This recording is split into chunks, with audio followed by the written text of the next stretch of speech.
Bonsoir à chacune et chacun. Ce soir, je vais vous parler de la sollicitude qui se laisse toucher au cœur.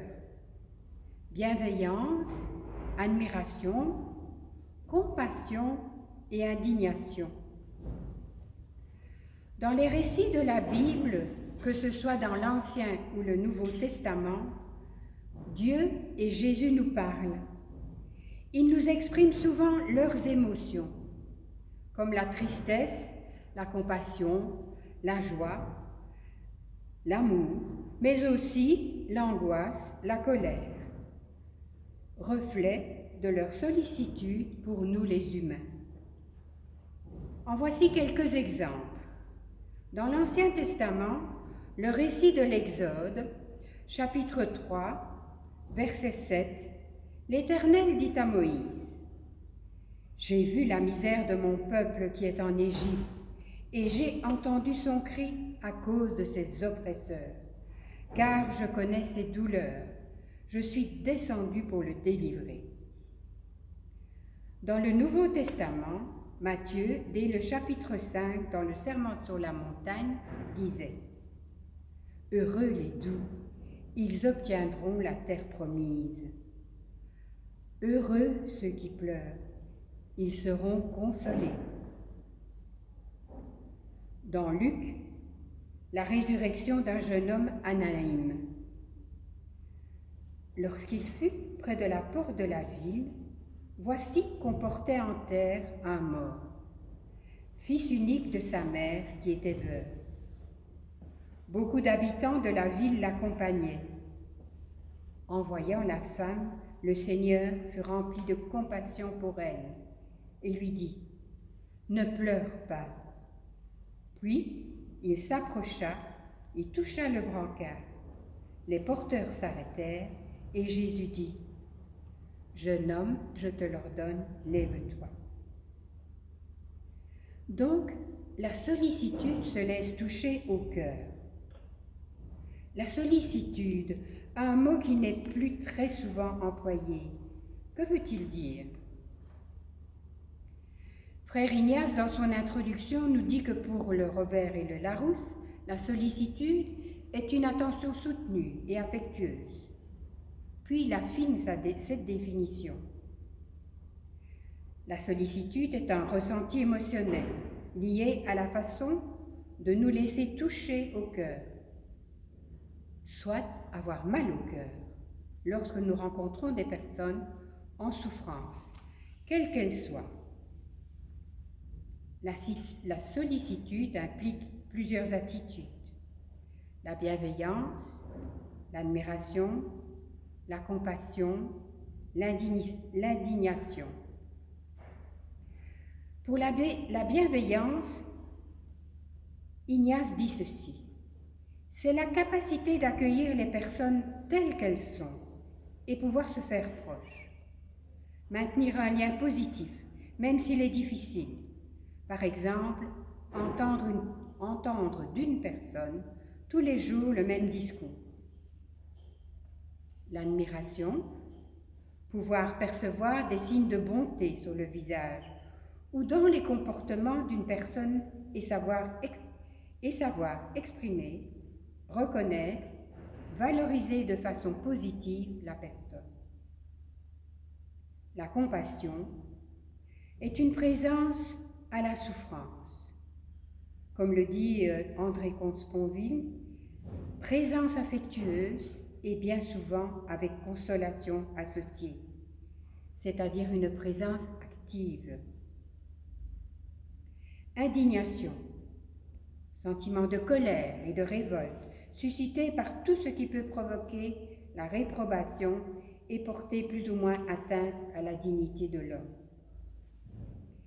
La sollicitude est donc à la fois l'ensemble et l'alliance de ressentis et d'actions. Nous pouvons retrouver l'expression de la sollicitude dans la parabole du bon samaritain. Dans Luc 10, versets 33 à 36, le texte de cette parabole est un condensé d'émotions ressenties par ce samaritain qui va prendre soin de cet homme blessé, abandonné au bord de la route. Voici cet extrait. Mais un Samaritain qui était en route arriva près de lui. Il le vit et fut saisi de compassion. Il s'approcha et pansa ses blessures en y versant de l'huile et du vin. Puis il le chargea sur sa propre monture, le conduisit dans une auberge et prit soin de lui. Le lendemain, il sortit 2 pièces d'argent et les donna à l'aubergiste en lui disant « Prends soin de lui. Tout ce que tu auras dépensé en plus, je te le rendrai quand je repasserai. » Ce voyageur étranger est saisi au cœur en voyant la personne blessée sur le côté de la route. Il aurait pu aussi bien continuer son chemin. Il ne connaissait pas cette personne. Cependant, le texte dit « Il fut saisi de compassion, touché dans son être profond, touché au cœur. Spontanément, il entame alors toute une série d'actions. Soigner, transporter, confier, payer, prendre des nouvelles. Voici un bel exemple de sollicitude. Frère Ignace nous dit aussi que la sollicitude a aussi un lien avec le soin, et je suis bien de son avis.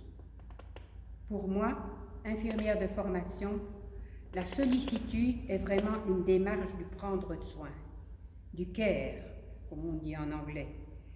C'est pour moi à la fois un savoir-être, bienveillance, compassion, admiration et indignation, et un savoir-faire soigné.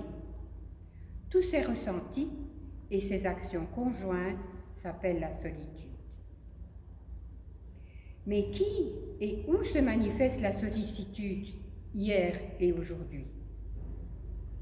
C'est une façon d'être et de faire que nous rencontrons chez beaucoup de personnes. Pour ne citer que quelques-uns, Saint Dominique, homme de bonté, toujours soucieux du bien-être de ses frères. Sainte Catherine de Sienne, service des malades. Saint Vincent de Paul, soulager la misère matérielle et morale. Et notre Dominique Pire, ici de lui, le service d'entraide familiale, le CEF et les îles de paix. Sœur Faustine, les soins palliatifs. Sœur Emmanuelle, les pauvres de Calcutta. Mais aussi Florence Nightingale, pionnière des soins infirmiers, Elisabeth Kubler-Ross, les soins palliatifs, Henri Dunant, la Croix-Rouge, et combien d'autres. Cette sollicitude se rencontre également dans toutes les professions où le relationnel prend une grande part, comme les assistants sociaux, les soignants, les enseignants, les éducateurs, et 3 petits points. Mais pas seulement, car chaque homme et femme, chaque être humain porte déjà naturellement en lui, par le mot humain, une attitude naturelle de bonté, de bienveillance, de générosité, qui fait de lui quelqu'un qui peut accueillir, être bienveillant, admiratif, compatissant et sachant s'indigner. Par exemple, chez nous en Belgique, beaucoup de volontaires et bénévoles œuvrent en ce sens dans diverses associations. Le volume de l'activité volontaire en Belgique est estimé à 2,2 millions d'activités. Ces 2 millions d'activités se traduisent par près de 221 millions d'heures. En plus, si on ajoute le bénévolat direct, ce chiffre représente près de 422 millions d'heures données. Pour moi, croyante, avoir été créée à l'image de Dieu qui nous a insufflé, donné la vie par amour, me donne l'intuition que chaque être humain vient au monde avec de bons sentiments. Comme le dit par exemple Jean-Jacques Rousseau dans son livre Les 1000 ou de l'éducation. La bonté originelle. Tout est bien sortant des mains de l'auteur des choses. Tout dégénère entre les mains de l'homme. Cependant, modelés par nos façons de vivre et par notre société individualiste, nous pouvons choisir ou non d'être touchés, d'agir ou de rester indifférents ou indifférents à la souffrance, aux multiples difficultés que les personnes rencontrent dans leur quotidien. Avant ce temps de pandémie, dans nos sociétés occidentales, la tendance du repli sur soi est très présente. Vous le savez autant que moi. Souvent, nous ne connaissons plus nos voisins. Partager, échanger des idées, conclure des affaires se font souvent sans la présence physique d'un interlocuteur bienveillant. Nous avons de moins en moins de contact avec les commerçants, les banquiers, n'en parlons pas, les services publics, car depuis Internet, tous ces services préfèrent être contactés par le net. Avoir des relations, entrer en contact avec ses amis, se fait pour beaucoup de façon virtuelle, au moyen de réseaux sociaux, comme Facebook, Twitter, Instagram. Avec tout cela, beaucoup de personnes âgées en sont très troublées, sont parfois en colère de ne plus pouvoir gérer leur vie seules, de dépendre de leurs enfants pour utiliser les services numériques et vivre dans une société qui ne prend pas soin des personnes plus fragiles. Pourtant, en ce temps de confinement qui dure, les soignants eux-mêmes non plus ne jouissent plus de la part de la population d'admiration et d'ovation. Comme au début de la pandémie, lors du premier confinement n'est plus de mise. Une partie de la population est fatiguée, irritée, en colère. Certaines personnes se replient sur elles-mêmes. Le manque de contact et de relations avec leur famille et amis les rendent tristes et dépressifs. Dans les maisons de repos, malgré l'encadrement généreux des équipes, beaucoup de nos aînés se laissent mourir. Cela s'appelle le syndrome de glissement. Par contre, les soignants des hôpitaux et des résidences pour personnes âgées, pour les personnes et aussi pour les personnes porteuses de handicap, ont pratiqué la sollicitude à profusion, car les patients se trouvent souvent seuls, pas de visite, donc ils soutiennent, ils encouragent, écoutent et réconfortent, tant qu'ils peuvent. Ils sont souvent aussi en lien avec les proches, un rôle difficile à tenir lors de situations pénibles et compliquées, car annoncer des mauvaises nouvelles n'est vraiment pas une chose facile. Beaucoup de soignants souffrent aujourd'hui de burn-out, cet état de fatigue intense et de grande détresse causé par le stress au travail. Cependant, encore une fois, faut-il être soignant pour se laisser toucher au cœur par la souffrance humaine? Qui n'a pas su prendre dans ses bras une personne triste, un enfant blessé en pleurs pour les réconforter? Tout comme Jésus, chaque fois qu'il rencontre une personne en souffrance physique, morale ou spirituelle, il est touché au cœur et au plus profond de lui, de ses entrailles. Alors que fait-il? Il accueille, écoute, il encourage, il réconforte, il soigne, il guérit, il pardonne, il aime. À la fin du récit de cette parabole, Jésus ne nous invite-t-il pas à suivre le chemin du bon samaritain? Que dit-il à son interlocuteur?